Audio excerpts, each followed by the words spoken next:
It's Wednesday, and we are live from Space Coast Podcast Studios with your Mayor, Paul Alfrey. Mayor, get in the camera, buddy. I'm trying to hide, right? You're trying to hide. There we are. He's in the hot seat tonight. You know, people say I have a face for radio. That's what they say. Likewise. Excellent. Well, so good to have you back in the studio once again, Mayor. And boy, you're just owning Facebook today. Yeah, I'm always, I guess, that's probably a good thing to own right now, right? My goodness. And I thought the news was super positive. You know, we're getting some very cool features coming to the Space Coast. Groundbreaking of Margaritaville just recently. We're starting to see a lot of uptick in interest in this area from development. Right. What's going on? Oh, we got a lot of things going on. Tonight, we'll discuss a little bit about Lakoona Beach, but let's talk about a little bit on what's going on in the city of Melbourne. You were, of course, talking about Margaritaville. Yes. Well, we got Margaritaville going on. That's actually started. They already started working on that. They're doing a lot of the water work right now and some of the pilings. That's going to be really good.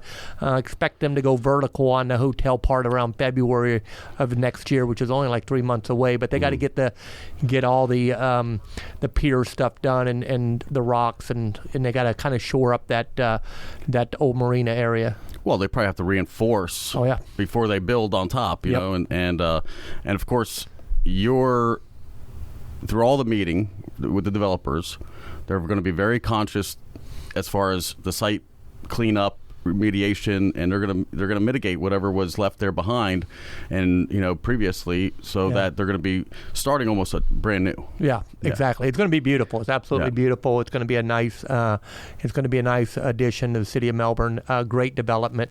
That's the one thing we're focusing on. Family, nice development, friendly development, family development. We've done a great resurgence on our parks and recs. Golf courses are totally redone. Matter of fact, we just getting ready to open up it's no longer Mallard's Landing now. It's back to the Harbor City Golf Course. So is that right? It's beautiful. I mean, we spent several $1 million on both with new irrigation, reclaimed water, new greens. The greens hadn't been done in 20 years. I'm fortunate to see all this work getting done. But what comes nice development. One thing about mayor, you can never make everybody happy, and I definitely try as mayor to be very open, available to people. And I put a lot of stuff out on social media, because one thing that when I got elected, I put a note in my pocket that says, "Don't change who you are." And I always felt when I come into office that you should better reach the mayor and you should know what's going on instead of stuff happening at meetings that you knew nothing about. So the stuff I put on, I know a lot of people may get upset about it, but the reality, there's stuff going on. This is just a scratch of the surface of what's going on. But, at least in Melbourne, people, when I'm done one day as mayor, people will not say he was not available, and they will not say he didn't let us know what was going on. Yeah, you're definitely not a backroom kind of guy. No. Everything's very transparent, and I, for one, love that. About, even the campaign, everything was very, very, there was no hide. There was no smoke and mirrors. It was always very, very much just you being your genuine self. Yeah. There was never any kind of facade or anything else. If you knew Paul before mayor, then Paul after mayor. Right. There's no change. And I'm not going to change who I am. Right. It's funny. I put my personal cell phone number on the city website. I don't think any other mayor does that. I had a young man call me a little bit ago, upset. Very upset about this, about what was this project, and he and I talked a little bit. And he actually come out. He's like, you know what? I'm actually a fan of yours now, because we didn't agree, but now you kind of made some stuff clear and what's going on. Because he and I may meet up for maybe a beer or coffee or something. But that's how. And I told him, look, you're so. You're where I was when I ran for office. I ran for change. I ran because I didn't like certain things. We'll kind of go into them, but we have to face the facts where we live. We are in the great state of Florida. We're free Florida. We love where we are. People, they've been moving here for many, many years, right. and with other places still locked down or their policies and stuff, people are flocking here. I mean, unfortunately, I grew up here. Went to O'Galley. It'd be nice to be how it was back in the 70s, but that's not realistic. But we have to understand we need responsible growth, we need managed growth, and really at the end of the day, as parents, you want your children to stay here. You don't, I grew up knowing it was as Mel boring. Right. I don't want that. I want a nice place. I don't want to have to truck over to Orlando. I'm tired of the gas prices. I'm tired of the high tolls. I want to be able to do something here nice, like a Margaritaville, like somewhere I can go and enjoy myself, and then go home and not drive an hour and a half and spend $70 on a tank of gas. You're not wrong. And, we have TUI coming in. How many hundreds of thousands of tourists are coming here? Yeah, that is crazy. I also sit on the airport authority board, and this Lakoona Beach came before us, because what people have to know, first off, this property, and we're talking about the 56 acres is airport property that was given to the airport by the FAA many, many years ago, and it is not contiguous to the airport, so it's off on its own. It's actually an old city landfill where they dumped a bunch of stuff, so most people kind of out of sight, out of mind. Right. We'll just forget about that. But the reality is, it's very interesting, and maybe I shouldn't say it on this show, but I wouldn't want to be the developer to go in there and try to clean that up, because that could be very expensive for them, because when you get in there, what do you have? But this company has a big commitment, and if I can clean up the environment, I'll let people yell at me all day long, because the reality is we are cleaning our lagoon, and I'm willing to go in on some of this stuff, what we're doing. I'm very proud of the people we have out there right now, the lagoon, the Marine Resources Council, Dr. Soto, that group. I mean, we have, the Lagoon Oversight Committee, right. They're doing amazing work, and if you were to just I tell people, take a minute and look up Brevard County and look at what the projects going on, 100 or so projects, in engineering and being done right now. If you could pull up real quick, they have a map there that shows some of the lagoon projects. The other one, it shows some of the lagoon. If you look at that, I'm proud as the mayor of the city of Melbourne, and I can tell all the other mayors, looks like to me most of the lagoon work is being done in the city of Melbourne area. It sure does. We have the largest baffle box east side of the Mississippi River. I mean, we have so many. You don't hear of lagoon spills in the city of Melbourne. We're really working hard and doing great infrastructure work. And that's not me. That's a team of people that are dedicated, and they work very hard. And nobody can do it themselves. So, that one of the things on this project, you hear people, what about the lagoon? This is not associated with the lagoon. What this is a private development that is going to clean up an area, and it's going to make a nice venue for our young people, anybody. It's going to be like, and I don't like to say we're like the city of Orlando. I don't even like to use the O word. And sure. I love Orlando. Don't get me wrong. I got Magic tickets. We need to do something, but we'll go into that later. But to me, it's going to be like a little city walk, somewhere you can take your family, boardwalks, grab a cup of coffee, let the kids swim if you got kids or your grandchildren. It'll be a nice little place, somewhere that, right off NASA that no one would ever think about. So I'm very proud of that development. And there's going to be a lot of money generated from the tax revenue, because remember, we pay a 50-cent sales tax to go toward the lagoon. So, a lot of people say, what about the lagoon? The lagoon, people are working very hard on the lagoon. But, again, this is not the lagoon. There's no water coming off, no discharge.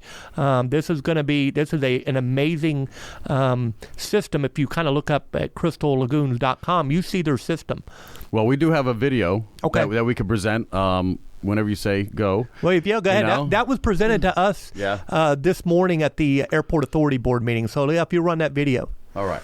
Let's see if we can get it up here and lickety split. Let's see. And I hope everybody enjoys this. I really enjoyed it. Welcome to Lakoona Beach by Adelon Capital. There we go. In Melbourne, Florida. Melbourne is located in Brevard County. And it's a great place to live and a great place to work. With top-notch K-12 schools and world-class college offerings, it's also a great place to grow up and go to school. Brevard County is becoming a world-class tourist destination for people visiting from all around the world. Miles of pristine beaches, the natural beauty of the Indian River Lagoon, a thriving space industry, golf, great food, and entertainment. The experience here is very different from other Florida counties. New entertainment and recreational offerings on the Space Coast should continue to deliver a special kind of visitor experience, but also align with the area's high standards of livability. Adelon Capital is committed to this value and is very pleased to be offering Brevard County an exciting new project called Lakoona Beach, with the innovative and eco-friendly technology patented by Crystal Lagoons. This one-of-a-kind project will offer the unique experience of crystal-clear turquoise beaches, a family-friendly water play area, and entertainment experiences for all to enjoy. The Lakoona Beach development will also provide hundreds of much-needed multifamily Class A housing units near downtown Melbourne. There will also be ample space for retail, shopping, dining, and more. Located near the Melbourne-Orlando International Airport, Lakoona Beach, powered by Crystal Lagoon, will be eco-friendly, using a patented and innovative water treatment technology that operates on a closed circuit and does not discharge to the environment.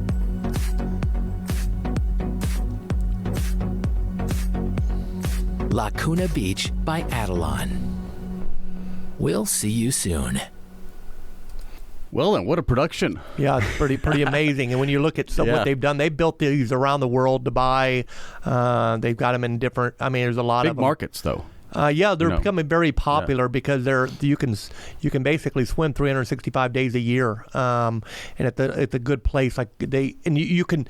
Besides that, you can build around it. You can have your boardwalks, you can have your coffee shops, you can do they do concerts, you can do nightly events, you can do a lot of things. So it's pretty amazing what they can do with these. They're really nice. And no sand in the car, no fishing men, no currents, no jellyfish, no seaweed, none of the things that you would get at a beach destination. So even though we do have the saltwater features, this would be nice for people who maybe are just learning to swim or don't like to go into water that they can't see the bottom. You won't see a shark fin. Right. Definitely won't see a shark fin. No, I love the concept. Since I heard of it, it seems like something that this area needs, because it's not an overwhelming theme park. It's just a feature attraction. Well, sure, absolutely, and it's an amazing attraction. And one thing I will say, this is where it's located. You hear some people will put it somewhere else. Well, it doesn't work that way. That's no different than me saying, why don't you build your house somewhere else? You take what property is available. Right. This is actually in mid Melbourne. It's near one of our community redevelopment agencies, the Babcock Street Redevelopment Agency, and with the old Sears building there, and we've been working hard to try to redevelop that area to make it nice. If you go down Babcock, right before we took the street over from the county, there was nothing but potholes. The city of Melbourne took that over, used CRA dollars. Proud to get that project done, worked with our commissioners on that. It's all we work on low impact development. If you see all the drainage, the trees, the boxes, it's a nice area, and it's part of redevelopment. Right, and let's see. I do believe we have a map. Forgive us with the. It doesn't have the best, but the resolution. But you can see exactly what we're talking about as far as the location there on NASA. Yeah, it's a great location, and a lot of this. I took that picture, and I got to give credit to Florida Today. Rick Neal, he's it's funny. Rick, I wonder if Rick sleeps, because he's always at every meeting. Right. He's always out there, and he's checking in. And he had called me the other day, and he said, "I see this on the agenda." I'm like, "Well, okay, I'm sure you do. You see everything else, Rick." But he did a great article talking about what it is, a 56 6-acre. It's going to have aquatic resort complex. I did talk to the developers, and I said, hey, as it is public access, how will you charge? And because I want it to be affordable for our residents. And they say, well, it'd be likely to go would be a day pass, whatever it is. Probably going to be cheaper than the gas going over to Orlando, but somewhere that I'm sure they'll make their money on their food and their coffee shops and their other amenities, and then it's going to have I'm sure a hotel maybe or something. So all that's still in the design phase. But the company doing this, Adelon Capital, they've actually come in. They've done a couple great projects. They're doing a parasol there on Dairy, that 55 and above community. That's opening in a couple days. They're doing a Hyatt Fly-In hotel there at the airport. Fly-In hotel. Very that's gonna be neat because you'll be able to go there. And I know people, why would I go to the airport, the Hyatt? But they're going to have the rooftop food, a pizza, doing pizza and food, and you can actually sit on the roof like the Melby and watch the planes flying in and out. So that's going to be really nice. They're wrapping up that project, and they're looking to build the new the Melbourne Chamber downtown Melbourne, and that's theirs also. Is that right? So they've That's really exciting. come in, and what I like, and I get to meet and talk to a lot of developers. They really want to do it right. They're like, what can we do to make it better? And when you're around that type of people that want to really invest and they're not looking to cut corners, I mean, you really have to embrace people like that. You really do. Well, there's plenty of irresponsible development. Oh, yeah. Absolutely. I mean, we saw a lot of that in Orlando after Ian, where cars were underneath water. I mean, you have 6 feet.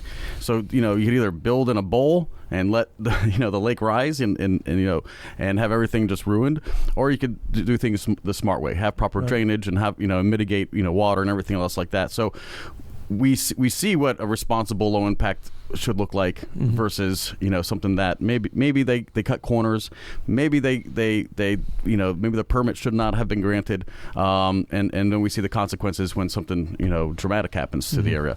But at Adelon, I have seen a lot of good positivity from them. I mean, a lot of good leaders are embracing them. They seem to be very outgoing and trying to build those relationships with you guys as well. Yeah, and talking to them, they want to answer questions. If I have a question, they'll answer it, and there's no trying to get a hold of them and wondering what they're going to do. They're perfectly clear. This is what we're looking to do and invest. Right. And I think it's to them, if anybody's ever built something and they want to put their name on it, they're proud of something, that they're not trying to build something and turn around and sell it and make money. That's something that they also manage as well. So I think that's really good. I will tell you, of course, being on Facebook, and we have a lot of Facebook experts out there, and a lot of people. And I'm actually going to answer some questions, because one of the things I decided to do is we go into doing the Melbourne Mayor Wednesdays podcast is answer some of the questions, and actually our airport they actually went through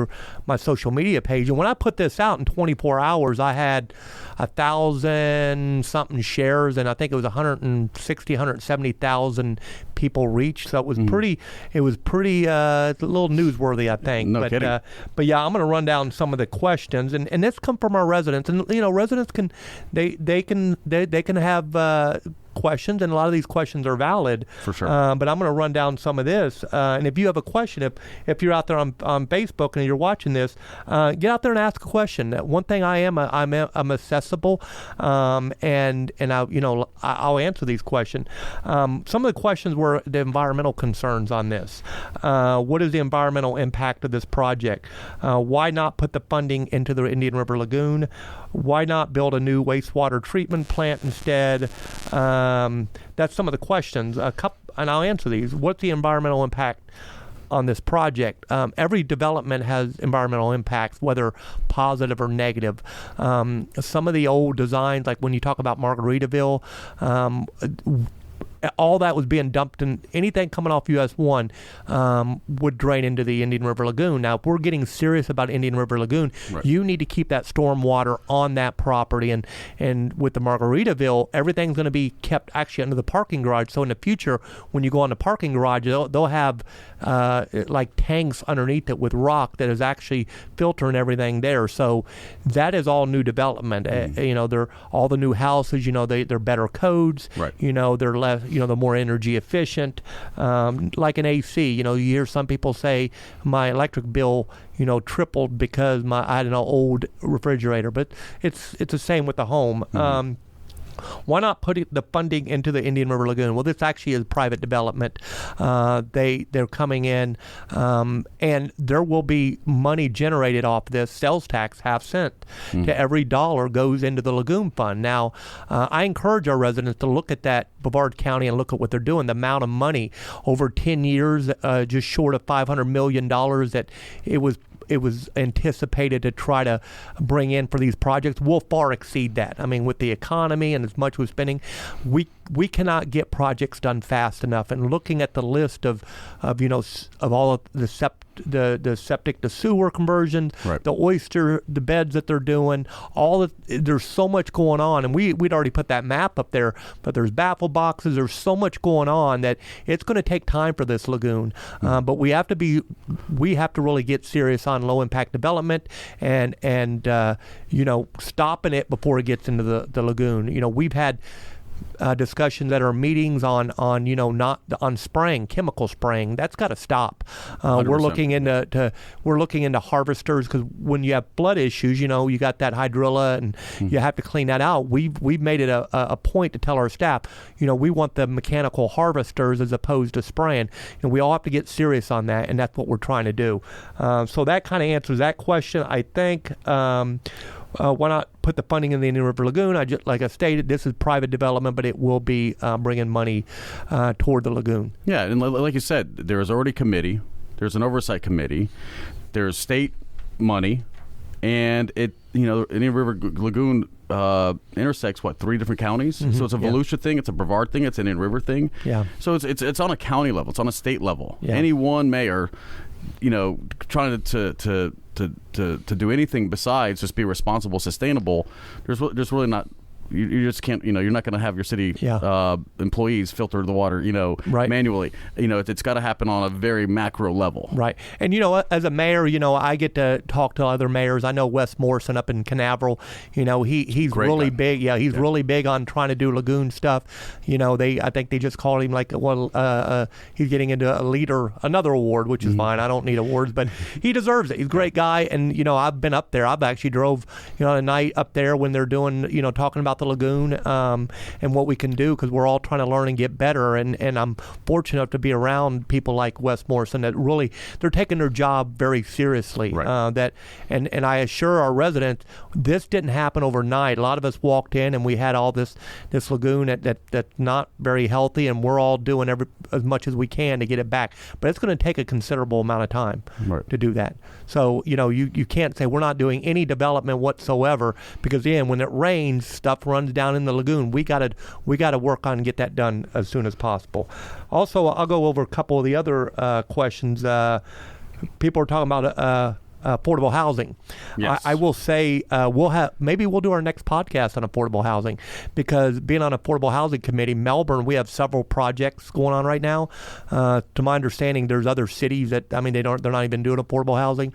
We're working on affordable housing as well. Those projects, and not to mention, I kind of won't go on at this meeting, but we worked on trying to bring together a comprehensive facility to address mental health issues, homelessness, etc. And I got some updates on that with the city of Palm Bay, but we'll get into that later. This has nothing to do with those questions. Right. A lot of people just have these questions. Why don't you do that instead? Look, we all can chew gum and walk at the same time. Right.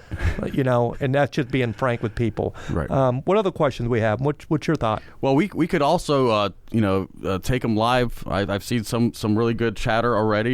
Some people are like, some people are excited. Some people, again, are just the concern, and I think that's a valid concern. Where is the balance? Are we going to replace this green space with something else? What's going to be happening with the fauna and the wildlife? And those kind of things. Maybe they'll get misplaced. Yeah, and actually, that's a concern of mine. I mean, because the wildlife. But what is it now? I mean, it's an old city landfill, and I would, that's something. Is it leaching into our water? I don't know, but I inherited this problem. But you know what? At the end of the day, people can yell at me all day long. If I can get that old city landfill cleaned up and a quality venue. Right. And somebody asked a good question. It's actually a great question. Is it safe to build a lagoon on top of an old landfill? Well, it's going to be with the environmental requirements now. There's going to be more permits than you'll ever want to know to get this done. And not to mention, it's almost like one of the liners, the Cocoa landfill. There's a big liner that's put in, and this is not just. It's you would almost say there's like a swimming pool liner. The whole thing. It's got sand.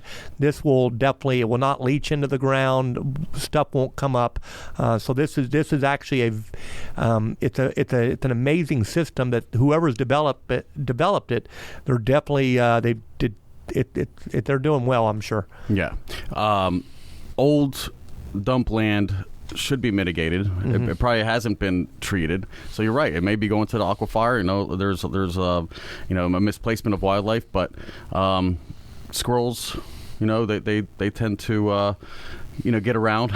I see them crossing the street all the time. Yeah. They're not afraid to cross the street to find another home and burrow and so forth. But getting land cleaned by a private individual and entity, that's huge. That saves the city money. And I look at it from the airport view standpoint. Being on the airport board, it is airport property. One of the biggest complaints I got when I got in the mayor's office on the airport, there's not enough flights. Why do I have to go to Orlando? Why? So we're really focusing on more flights out of Melbourne. Our international passenger capacity is off the chain. Around 40,000 passengers a month that we're getting in, and the first thing they get here, they hop on a bus or get a private car and they head over to Orlando.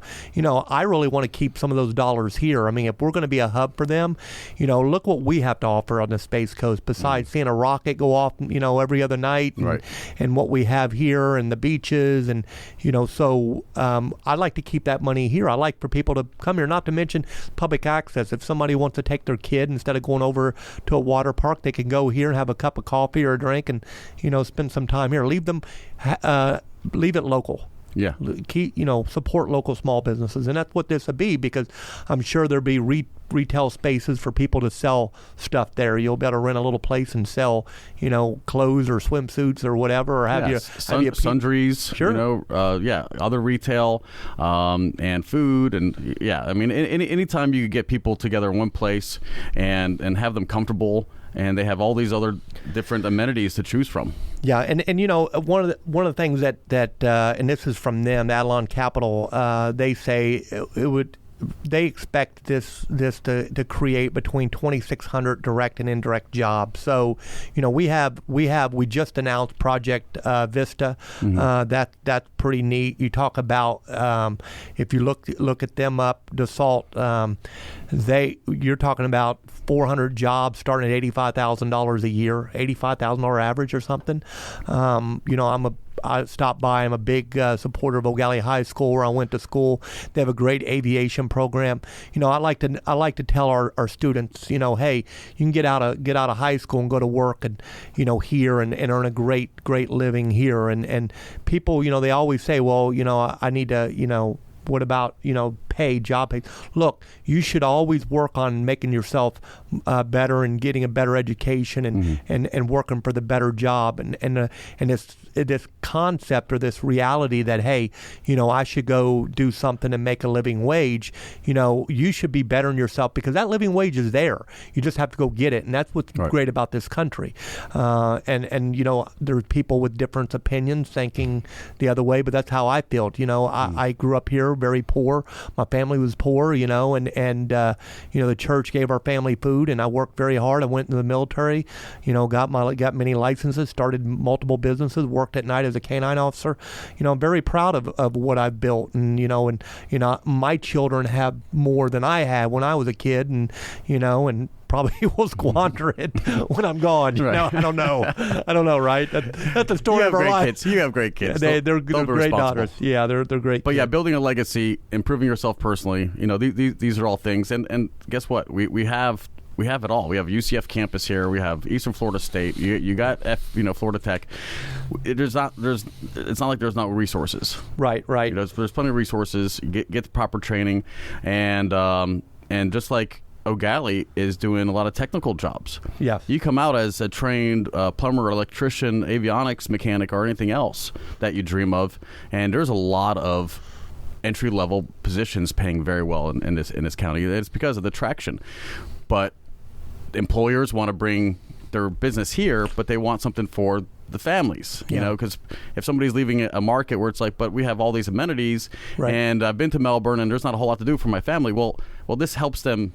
This helps attract the talent and make sure that we're competitive. Well, and look, we've all been kind of locked up in our home for a couple years from COVID, and to be able to get outside. I think one of the things I tell my daughters, I tell other kids, you need to get outside more, get your face out of the phone and get off the video game and go do something. When I grew up here, you could go to a basketball court and it was full. Now I feel bad because we're redoing all our basketball courts, and is anybody even using them? It really bothers me, our tennis courts. And so really we have to get more active, because there's never been a time more in the history that we have an obesity problem between, in our children, all of us. We got to get out more, and this gets you outside more walking, gets you healthier. So I think it's a positive all the way around. I see the comments, and believe me, I have very thick skin. Sometimes I might say something on Facebook going back, because I kind of laugh having thick skin. Hey, are you on the take? How much is the developer giving you? Let me tell you what bothers me is the city of Palm Bay mayor makes 3 times what I make. Can you believe that? Nothing against Rob whatsoever, but city of Melbourne, as a mayor here, you make $10,000 a year, and I donate pretty much everything I get here on the city back to charities. It's not. I didn't do this job for there is no money in it. Right. The fact is, I grew up here. I'm from here. I love my hometown, and I ran because I didn't like the way things were. And I tell people, don't complain. Get active in committees. Get active in politics. Get active in your community. And whether I learned I guess when we built the dog parks, and all that was volunteer money. We raised it independently. Me, John Casey, and a few other, and Mr. Pylock was a great guy. Mark Pylock gave us, and we built those, and we did it through our hands, and we put in hundreds and hundreds of hours, and had Dave Bell and Rodney Mize. I can go down the list. Bobby Putnam. We were there every day working, and people they were still mad. Why are you building a dog park? Why don't you go build this? Well, you know what? I'm getting complaints from parents because they're going out on a baseball field and there's a hole because, someone had nowhere to take their dog. But, our Pylock dog parks are beautiful. And that was because I just felt one day we needed a couple dog parks. Right. We built the first one, then we built the second one, then Vieira, we helped them. They built one, did a great job, the one up in Vieira. And then we had other places call them like, no, we're done. We're done. That's a lot of work, Yeah. But, it's all about engagement. It's about doing things in your community. And so I have very thick skin, so it doesn't bother me when somebody says, are you on the take? At the end of the day, if I was on a take, it definitely wouldn't be here and it wouldn't be doing this. And not for nothing, the airport authority is more than just a single person. Oh yeah, I'm just one of there's 7 of us, and they all voted unanimously. Right. People say, what will happen to that money there? That money will go back into the airport and do stuff there.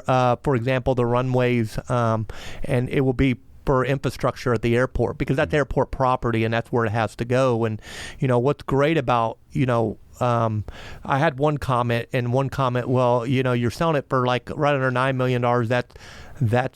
Is that even market value?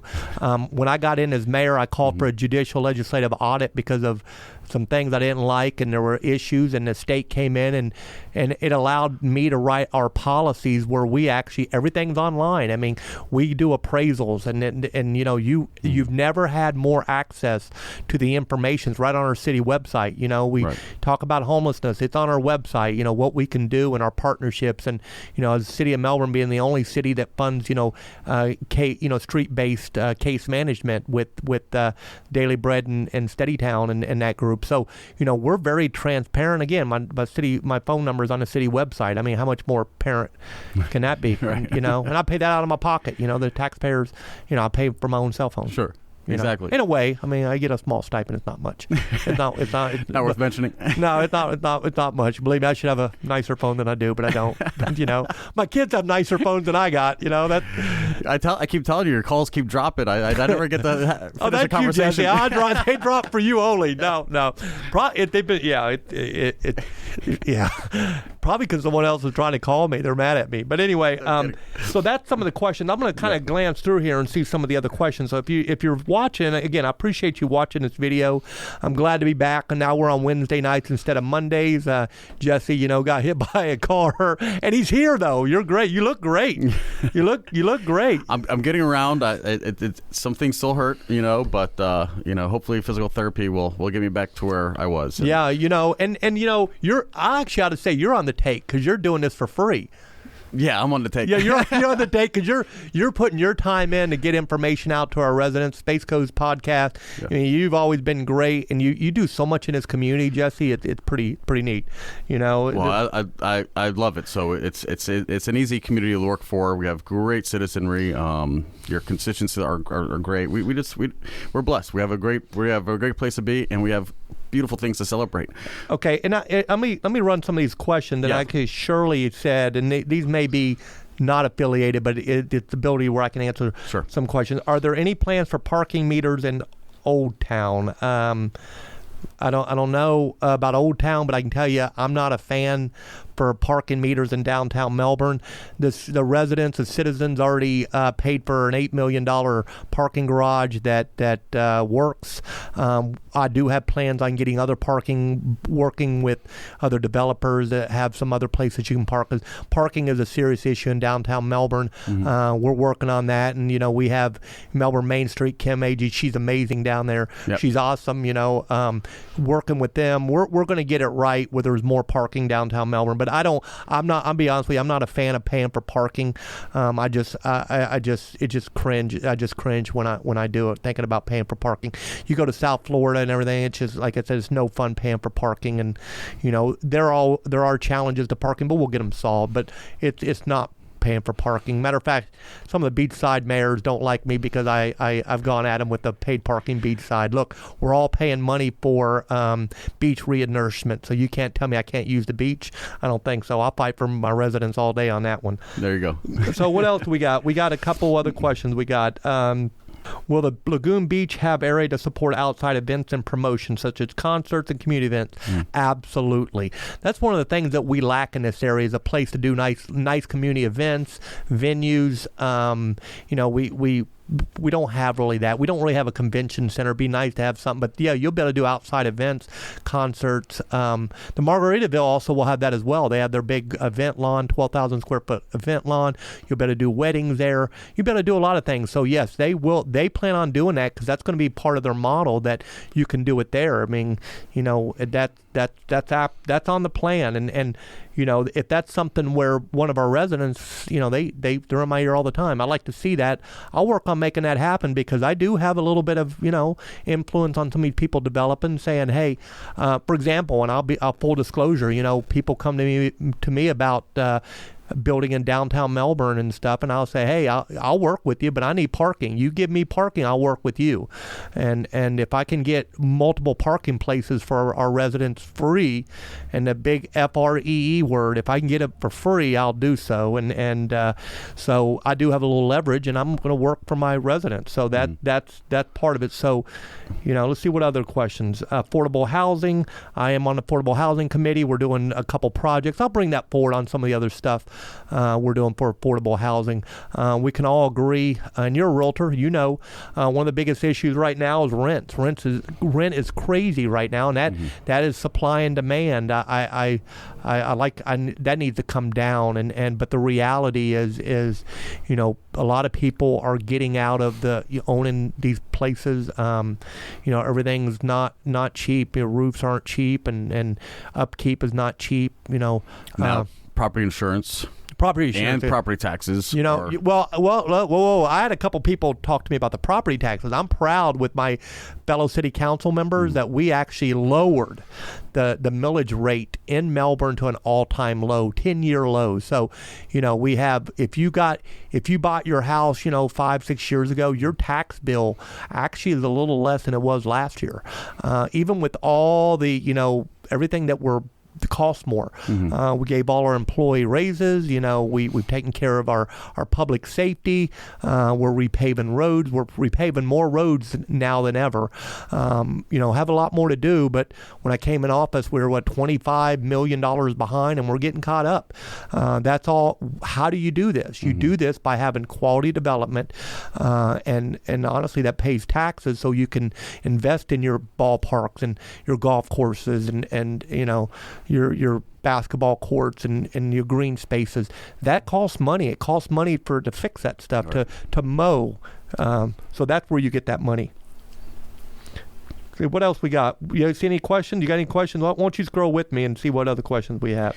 No, I think we went ahead and covered a lot of those concerns. Again, a lot of people, they really thought it was city or county or state funded. Yeah, and this is not city funded. Right. Oh, and listen, I'm not going to throw stones at anybody, but like, for example, the Margaritaville. Do you know how much incentive money the city of Melbourne gave Margaritaville? $1 million?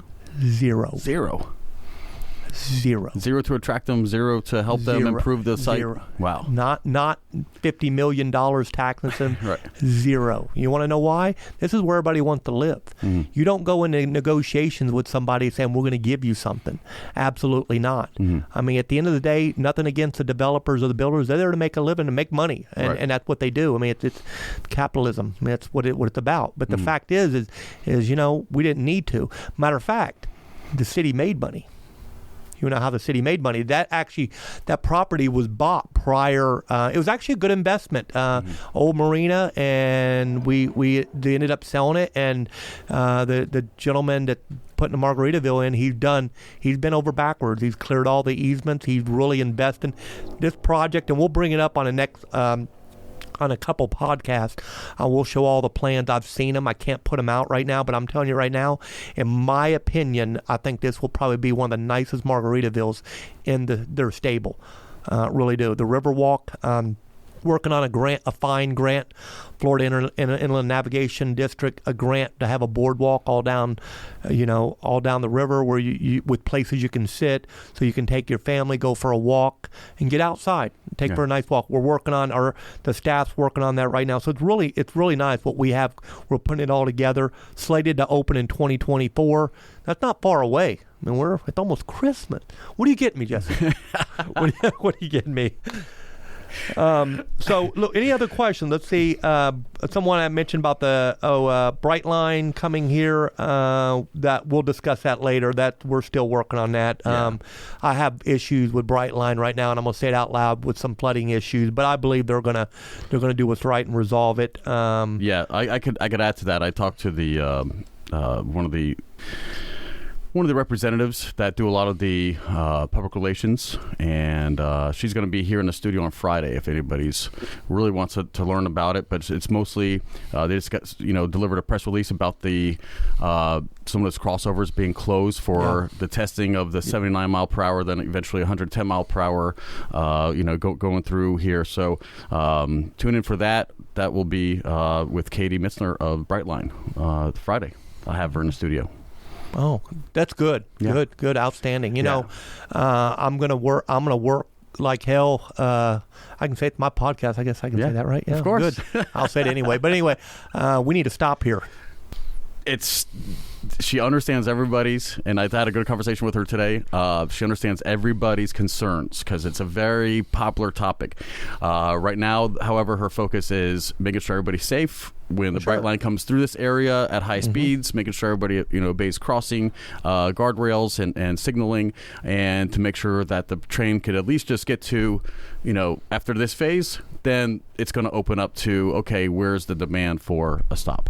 Right. And again, we need to, look, at the end of the day, and I'm going to fight for the city of Melbourne and my residents. At the end of the day, I hear a lot of people, well, why are you doing this? Because I'm fighting for my residents, that voted me into office. Until I'm out, I will fight for them. And at the end of the day, Melbourne is by far the best place. Sorry, Coco.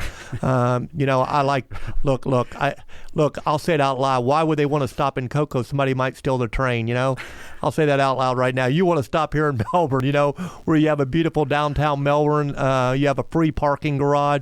You have great businesses, food. Yes. You have everything in downtown Melbourne, and I think it'd be a great place to have a stop.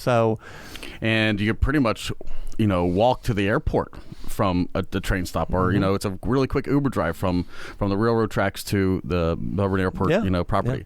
Yeah. But yeah, listen, that'll come out in due time, but yeah, we just right now Brightline's focus is to remind the residents that there's going to be some testing and to be patient at the crossings. And I just saw where I guess at Post Road they're getting ready to close that. They're getting ready to close the Post Road and do that. Again, I know Brightline. That's a I would say amazing. I don't know if that's a choice word, but it's a crazy development, and hopefully it works out the best. I'm sure it will. I've just asked, people say, why did you approve that? We in no cities had any say-so whatsoever. And it's funny, I'll tell you, as being a police officer, I tell people, you want to get thrown in jail real fast? Walk the railroad track. They have their own police department. Even they tell Melbourne officers, get off the tracks. I mean, they don't play around, and that's federal jurisdiction, and we have no say-so in it. And so people, we had none whatsoever. One of the flooding issues that we had there on, I think it's McClendon, a couple of those businesses. I talked to our city engineers. They're like, we had nothing to do with any engineering. They came one day and they put a wall, boom.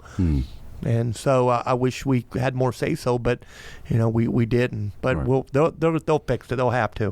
What other questions?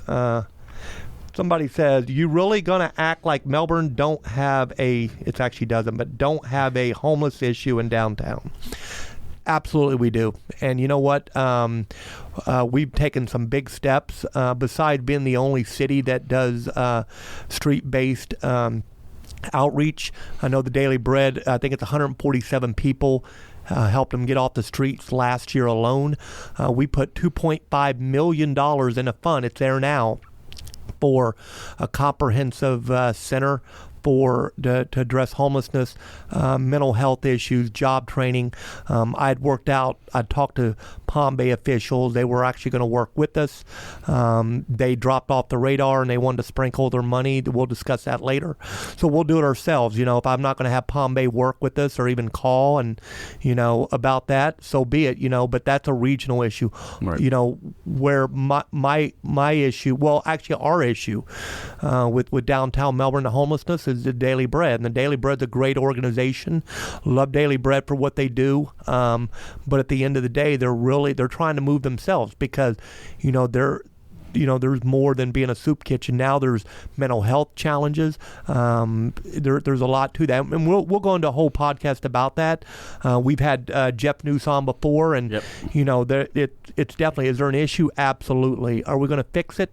We'll try. I mean, are you going to fix homelessness in the world? Probably not. But I'll tell you right now, we'll take on the challenge, and I'll challenge any mayor. Most people won't talk about it. Most mayors, I've had mayors tell me, why would you even bring that on? This is like the death trap. I didn't become mayor just to be popular. I'm very unpopular. I'm proud of it, but we got to solve these issues, right. And we need to solve it with dignity, because the way I look at that person, a homeless person, a drug addicted person, could be it could be in the workforce. Right. We have a lot of businesses that really need help, and at the end of the day, it's the government's responsibility to at least be a lifeline and get people back on track. That's what I believe, and I think we can do it. And we have a lot of great partnerships out there. I think if we did nothing, we'd be 100 times worse. Right. We really would. So we have a great police department. 30% of our calls are related to this kind of issue. So again, by doing something with this, we'll clean our parks up. I hear our residents, and I expect the next few weeks to announce what our next step will be now that Palm Bay flip-flopped on me.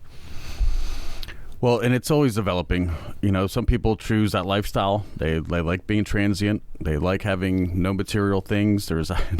I see a big movement with people doing less and less with materials, and just like, I'm just going to be a nomad, and just and call no place home. Oh, and that's a lifestyle choice. And actually, John Rhodes just put on here. Yeah, you guys wanted to put it right in the middle of Malabar and Palm Bay, not the spot for it.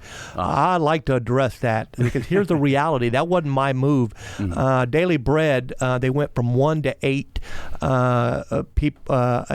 counselors outreach. They were looking for a place. They found a place. Jeff Noose and I actually went to Palm Bay Council a year ago. I put it on Facebook. I met with their mayor. I met with their deputy mayor. We met over this, and they were all for it. Had no problem.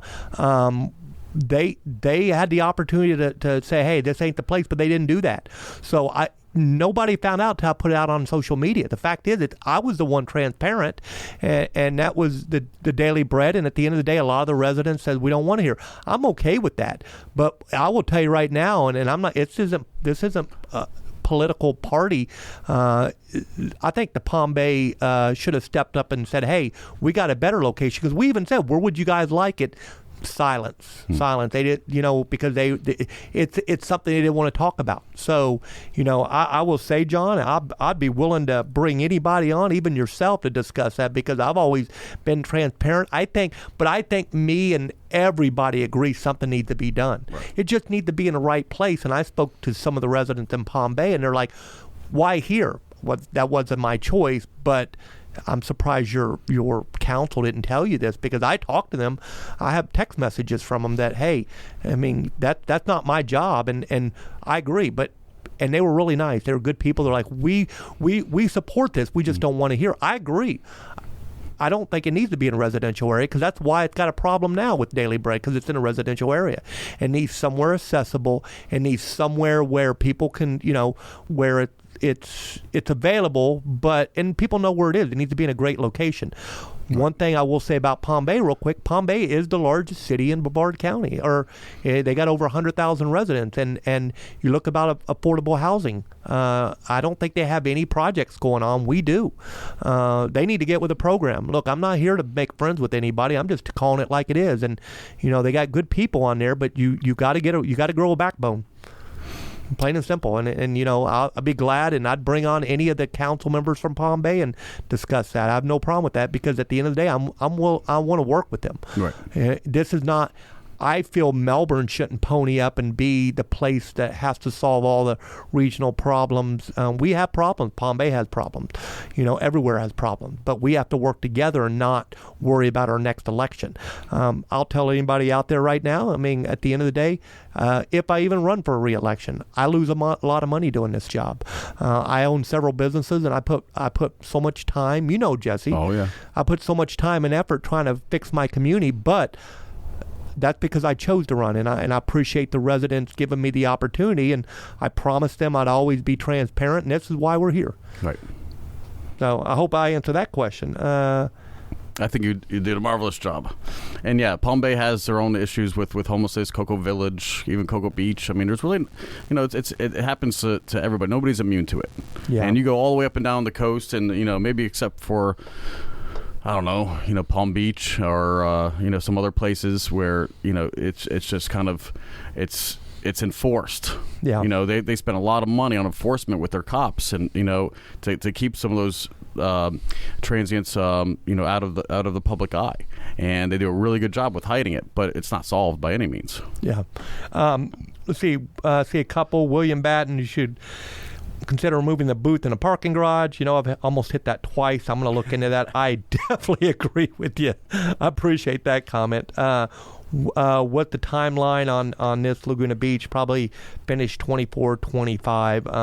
I will tell you a lot of the development is trying to they're trying to get things done with the rising interest rates, with the cost of trying to build something now. They all had this on their books. They've been, like the Margaritaville, we've been working on that for like 2.5 years. If you knew the attorneys, none against the attorneys out there, don't sue me, but if you knew all the attorneys it took to clean the all the easements up and the issues, it probably took numerous attorneys and a lot of man hours to get this cleaned up just for this development. So, and all the permitting, the state, the federal, the local, DEP, St. John.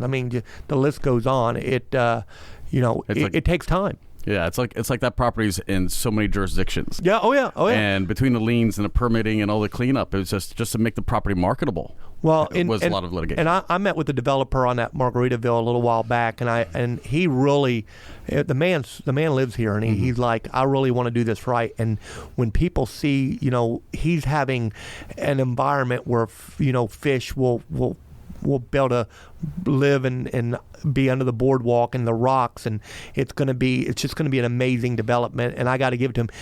We wanted the water. Water's got to be kept there, and we wanted no chemical sprays, and we really want to set an example of what we want to build and what we expect in the future development. If you think you're going to come in the city of Melbourne and just build garbage, you got to go somewhere else. And I'm very proud of these developments. And at the end of the day, you know what? Maybe I'll be done with mayor and I go enjoy myself with a margarita. There you go. Man, you both. With Jimmy on guitar.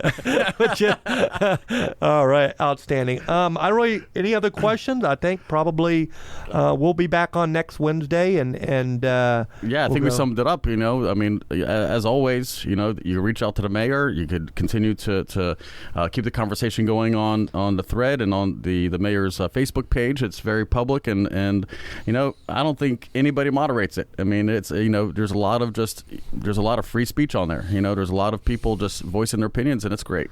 Yeah, and you know what? I don't take anything personally. If you get on, you say something foolish, and I'll respond back to you. That's just me being me. And at the end of the day, I don't get angry at people. I don't get mad. And at the end of the day, it is what it is. You got to have a thick skin in this job. And at the end of the day, I